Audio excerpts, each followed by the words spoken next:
Hello dear students, myself Nishant Agarwal. कैसे हैं आप सभी? अच्छे हो? सभी को जय श्याम बाबा। डियर्स लिसन, बहुत ध्यान से सुने। सबसे पहले मैं बात करने वाला हूँ आज क्लास 11th के स्टूडेंट्स के साथ कि आपके जो सिलेबस है, जो 11th क्लास का जो अपना सिलेबस है, वो टोटली ऐसे मान लो कि आपने 11th क्लास का सिलेबस बहुत अच्छे से प्रिपेयर कर लिया, तो 12th क्लास का जो आपका सिलेबस है वो भी इसके साथ साथ बहुत अच्छे से कवरअप हो रहा है। यानी आपका 40% सिलेबस जो है 11th क्लास में वो 12th क्लास का सिलेबस ही है। जैसे मैं मोटी मोटी बात करूँ आपके साथ, आपके सिलेबस में नोटिस है, एडवर्टीजमेंट है, क्या है? नोटिस है, एडवर्टीजमेंट है, और लेटर राइटिंग है, या ऐसे राइटिंग यानी आर्टिकल है आपका, या आपका स्पीच है। ये जितने भी टॉपिक्स आप सामने देख रहे हो, ये सारे के सारे टॉपिक्स जो हैं वो किसमें है? आपके 12th क्लास के सिलेबस में भी है। तो ध्यान से आपको इस सारे काम को सीखना है, ध्यान से आपको इन सारी चीज़ों को पढ़ना है।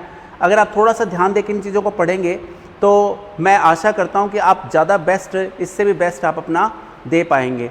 ओके डियर्स, तो स्टार्ट करते हैं अपन एक बढ़िया सा टॉपिक, और मन लगा के स्टडी करना है, मेरे साथ मिलके स्टडी करना है आपको। समझ गए बात को? अपन साथ इस नई शुरुआत को, जो अपन ने ऑनलाइन प्लेटफॉर्म अभी शुरू किया है, इस ऑनलाइन प्लेटफॉर्म की ये मान लो कि अपन ने एक ऐसी ऑनलाइन कड़ी या एक ऐसा मुकाम खड़ा कर देंगे जो आने वाले वक्त को भी याद रहेगा। और एक घर बैठे आप जो अपने इस क्लासेस को, इन चीज़ों को सीख लोगे, और ख़ास तौर पे मैं ज़्यादा बात नहीं करूँ तो इंग्लिश को अगर आप सीख लोगे तो आपका टाइम जो बर्बाद हो रहा है, जो फालतू में आप इधर उधर टाइम बर्बाद करें, वो भी आपका बचेगा। बाकी निशांत सर आपके साथ हैं आपके उस समय तक जब तक तुम्हारा कैरियर तुम नहीं बना लेते। तो मैं शुरुआत करूँगा डियर्स एक टॉपिक की। आज का जो हमारा टॉपिक है वो रहेगा नोटिस राइटिंग। क्या दिख रहा है आपको सामने? क्या दिख रहा है? Notice writing. नोटिस राइटिंग आपका टॉपिक रहेगा। सबसे पहले आपको समझना होगा नोटिस राइटिंग क्या है, नोटिस किसे कहते हैं। देखिए, नोटिस का मीन वैसे तो हम आम शब्दों में देखें तो ध्यान देना, यानी किसी चीज़ पे नोटिस करना।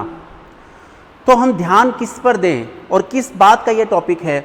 डियर्स, तुमने अपने स्कूल्स में, अपने कॉलेजेस में या अपने कोचिंग इंस्टीट्यूट में देखा होगा कि होता क्या है कि स्टूडेंट्स जो हैं उनको कोई ना कोई इन्फॉर्मेशन दी जाती है। अब इन्फॉर्मेशन कोई ना कोई जब दी जाती है तो उस इन्फॉर्मेशन के साथ साथ उनको एक पूरा का पूरा सूचना जो है वो सूचना किसी ना निश्चित स्थान पर दी जाती है। उस सूचना के प्रारूप को ही हम नोटिस कह सकते हैं। इंग्लिश में अगर कहूँ, if when you have no much time and you want to give a lot of information to a lot of people, then we require notice, and notice is always written on notice board। मतलब कि notice जो हैं वो हमेशा notice board पे लिखे जाते हैं, चाहे वो स्कूल का हो चाहे वो कॉलेज का हो। तो आई होप इतनी बात आपके समझ में आ गई कि नहीं आ गई? अरे जो मैं कह रहा हूँ बात समझ में आ गई कि कम से कम समय में अधिक से अधिक लोगों को अपनी बात को रखना हो। क्या मैं बोल रहा हूँ कि कम से कम समय में जब हम अधिक से अधिक लोगों को अपनी बात रखते हैं तो उसे क्या बोलते हैं? हम उसे नोटिस बोलते हैं। ठीक है, अब नोटिस हमें यार हमारे स्कूलों में किन किन बातों को लेकर लिखा जाता है? सबसे पहली बात तो ये आती है कि जब कोई स्टूडेंट्स को इंस्ट्रक्शंस देने होते हैं। क्या देने होते हैं? इंस्ट्रक्शंस देने होते हैं। अब इंस्ट्रक्शंस कैसे होते हैं? देखो डियर्स, जैसे फीस का इंस्ट्रक्शन हो गया, यूनिफॉर्म का इंस्ट्रक्शन हो गया। किसका इंस्ट्रक्शन हो गया? फीस का हो गया, यूनिफॉर्म का हो गया, या कोई हॉलीडे छुट्टी का हो गया। ठीक है, फीस का हो गया, यूनिफॉर्म का हो गया, हॉलीडे छुट्टी है आपकी, या आपके छुट्टी के अलावा कोई लाइब्रेरी की बुक्स हैं आपके पास। ठीक है, क्या है? फीस है, यूनिफॉर्म है, हॉलीडे है, लाइब्रेरी की बुक्स है, या कोई टाइमिंग में क्या हो गया है? चेंज हो गया है। स्कूल की टाइमिंग में क्या हो गया है? चेंज हो गया है। कोई एक्स्ट्रा क्लास की कोई बात आ रही है कि आपकी एक्स्ट्रा क्लास है। ठीक है, या इंस्ट्रक्शन, निर्देश। ठीक है, तो कहने का मतलब ये है स्कूल टाइमिंग का चेंज का हो ही गया, टाइमिंग चेंज हो गया, है ना, हॉलीडे हो गया, कोई यूनिफॉर्म हो गया, फॉर्म फीस हो गया, फॉरम एग्ज़ाम फॉरम हो गया, है ना, कोई एग्ज़ाम से संबंधित सूचनाएं हैं। तो ये सारी की सारी जो कंपलसरी है, यानी एक स्टूडेंट को क्या करनी पड़ती है, कंपलसरी होती है। कंपलसरी का मतलब समझते हो क्या? कंपलसरी का मतलब होता है कि ये इनको माननी ही पड़ेंगी। ठीक है। अब सेकंड जो बात आती है, कौन से होते हैं? एक्टिविटी से रिलेटेड इंस्ट्रक्शंस, एक्टिविटीज जिसमें क्या होता है, जो प्रोग्राम से रिलेटेड होती हैं। मतलब कि स्टूडेंट्स को किसी ना किसी प्रोग्राम के लिए या किसी एक्टिविटी में शामिल होने के लिए, पार्टिसिपेट होने के लिए कहा जाता है। किसके लिए कहा जाता है? कि स्टूडेंट्स को किसी एक्टिविटी में, एक्टिविटी के अंदर या किसी प्रोग्राम के अंदर क्या करने के लिए, शामिल होने के लिए कहा जाता है। तो एक्टिविटीज़ किस तरह की होती हैं डियर्स? जैसे मैं ये कह सकता हूँ, एनुअल फंक्शन की बात हो, किसकी बात हो? एनुअल फंक्शन की बात हो, एनुअल फंक्शन की बात हो, किसकी बात हो? एनुअल फंक्शन की बात हो, या एनएसएस कैंप हो, एनसीसी कैंप हो, किसका कैंप हो? एनसीसी का, या कोई भी कैंप हो, जैसे एसयूपीडब्ल्यू कैंप है। कौन सा कैंप? एसयूपीडब्ल्यू कैंप है। ब्लड डोनेशन का कोई कैंप है जिसमें आपको पार्टिसिपेट करने के लिए कहा गया हो, या पल्स पोलियो का कोई कैंप है। किसका कैंप है? पल्स पोलियो का कैंप है।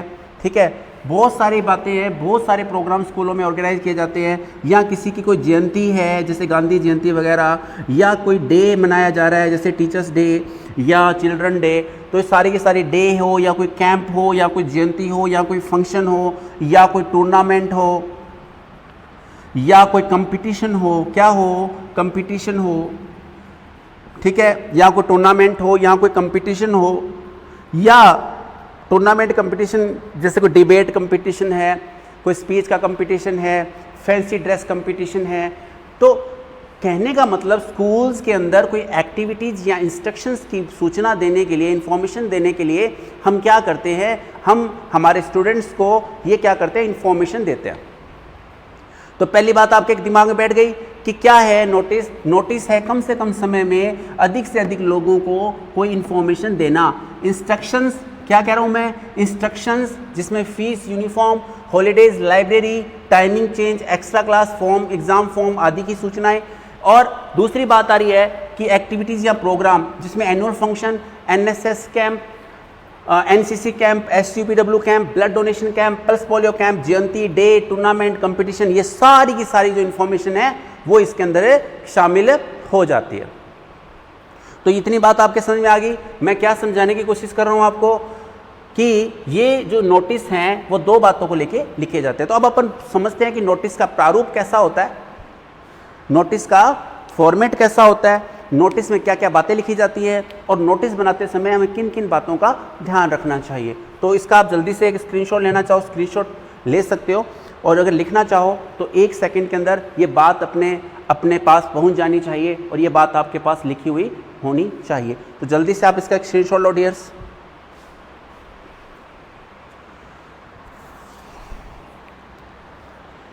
हो गया? चलो,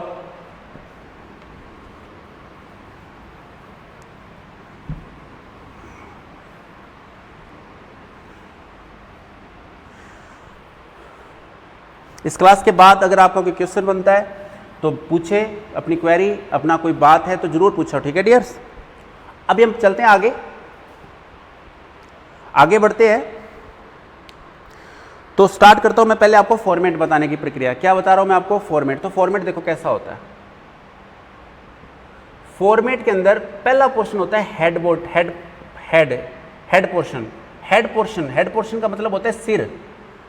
सेकंड होता है बॉडी, एंड थर्ड क्या होता है? पहला होता है हेड पोर्शन, सेकंड होता है बॉडी पोर्शन, और थर्ड होता है आपका फुट पोर्शन। क्या होता है? Foot portion. Head portion, body portion और फुट पोर्शन। फॉर्मेट में क्या बताया मैंने आपको? हेड पोर्शन, बॉडी पोर्शन और फुट पोर्शन। तो हेड पोर्शन क्या है? देखो, हेड पोर्शन से मतलब है आपका सीधा सीधा जिसके अंदर आप क्या लिखते हो? The name of school, name of school, school का नाम with place in capital letters. कौन से लेटर्स में? In capital letters. Capital letter का मतलब समझते हो? कैपिटल लेटर का मतलब होता है बड़ी ABCD के अंदर लिखना, ठीक है। सेकंड बात इसी में आती है, तो वो name of the school and place. Place का मतलब कहाँ पर ये स्कूल है, जैसे गवर्नमेंट स्कूल तो बहुत सारे हैं, तो government school, there are many government school where one this school is situated, the name of the place you should write there. नाम लिखना है उस स्कूल का आपको, name of the school and place. Second चीज आपको लिखनी है डेट ऑफ इश्यू। क्या लिखनी है? डेट ऑफ इश्यू, यानी जारी करने की तारीख। आप किस दिन ये बात कह रहे हो, जैसे 5 सितंबर को क्या है? टीचर्स डे है, तो टीचर्स डे मना लिया सबने, चलो अच्छी बात है। तो टीचर्स डे से 2 दिन पहले आप बता रहे हो, तो डेट ऑफ इश्यू क्या हो गई? 3 सितंबर। 3 सितंबर को अपने स्टूडेंट्स को बता रहे हो कि हमारे स्कूल में 5 सितंबर को क्या होने जा रहा है? 5 सितंबर को टीचर्स डे मनाया जा रहा है। थर्ड, इसी में लिखते हो नोटिस शब्द लिखते हो। क्या लिखते हो कि हम क्या बना रहे हैं? नोटिस। किस में लिखते हो? इन कैपिटल लेटर्स में। ये बाकी आप जब आप करोगे तब आपको समझ में आ जाएगा। फोर्थ, लिखते हो अपना टाइटल, अपना सब्जेक्ट, अपना टॉपिक, अपनी बात, अपना सब्जेक्ट, कि भैया किस बात को लेकर आपने ये लिखा है। तो ये 4 बातें मुख्य होती हैं किसके अंदर? आपके हेड पोर्शन के अंदर। किसके अंदर होती हैं? आपके हेड पोर्शन के अंदर। ये बात आपके क्लियर हो गई? किसके अंदर होती हैं? आपके हेड पोर्शन के अंदर। Clear? It's clear. Second, body portion. Body portion के अंदर सबसे पहले बात आती है आप एड्रेस किसको करते हो। एड्रेस का मतलब होता है संबोधित करना, कि अपने स्टूडेंट्स को बता रहे हो, अपने टीचर्स को बता रहे हो, बता किसको रहे हो? एड्रेस करना।